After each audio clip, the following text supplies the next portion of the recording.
Ginhawa at pansamantalang nalilimutan ang problema. Ganyan kung ilarawan ng 18 anyos na si Nathaniel ang pakiramdam nito tuwing umiinom siya ng alak. Anya, 10 taong gulang pa lamang siya nang mamulat ito hindi lamang sa realidad ng buhay, kundi sa ganitong bisyo. Bagamat mali para sa iba, dito lang daw siya kumukuha ng lakas para maging masaya sa nakakapagod na trabaho. Pang-relax kasi yun, ma'am. Kadalasan pag may problema, ganun. Doon papasok yung pag-ano sa alak. Nag-umpisa tikim-tikim. Tapos yun, dire-diretso na. Kung si Nathaniel ay namulat na sa murang edad sa pag-inom ng alak, ang 17 anyos namang si Angelo ay iniiwasan ito. Yung mama ko po kasi ayaw niya talaga uminom ako. Tapos ayaw ko rin po subukan kasi mas parang sa nakikita ko po sa iba po hindi po siya maganda tignan, like iba po yung tama sa kanila po. Natutumba-tumba sila, nakikipag-away po. Umiinit yung ulo. Para maprotektahan ang mga kabataan sa bisyong ito, isinusulong ngayon ni Councilor Elmer Datwin na itaas ang edad ng mga maaaring uminom ng alak sa Baguio City. Sa ngayon, 18 years old pataas ang legal drinking age base sa Ordinance No. 1, Series of 1990 o ang Revised Liquor Code ng lungsod.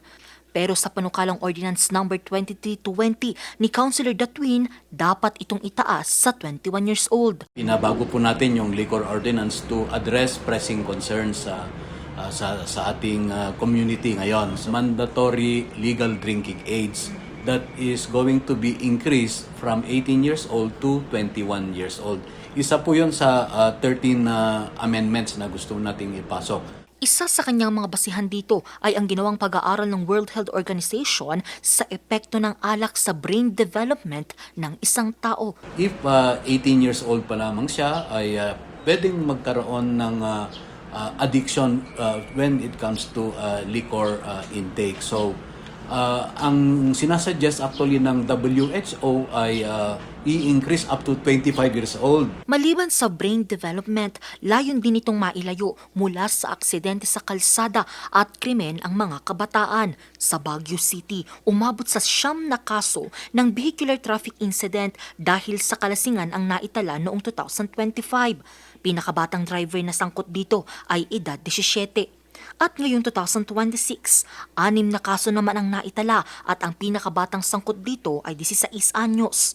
Yes, maganda rin naman po yung ordinance na yan kasi na syempre it will reduce yung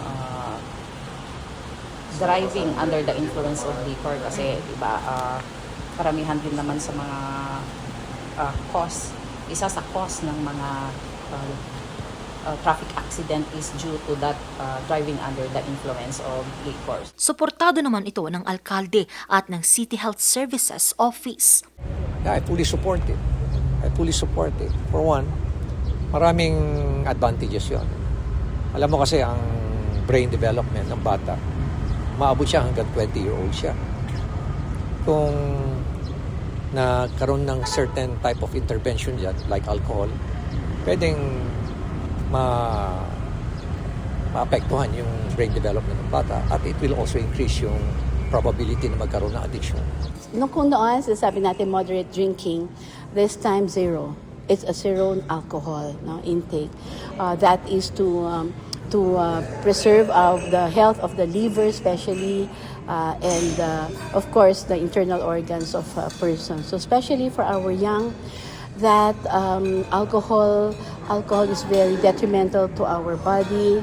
Kahit konting alcohol lang po can really affect our organs already. So importante po, they do not start drinking alcohol. Kung sakaling maaprobahan ito ng Konseho, BCPO, BOSD at Business Permits and Licensing Division ang siyang magpapatupad nito sa pag-iikot nila sa mga bar sa lungsod. Babantayan rin nila ang pamilihan ng mga alak. Multa at posibleng pagbawi sa business permit ang maaari namang ipataw na parusa sa mga establishmentong lalabag dito. Pasado na sa unang pagbasa ang nasabing panukalang ordinansa. Angel Arquero para sa Nation on the Move.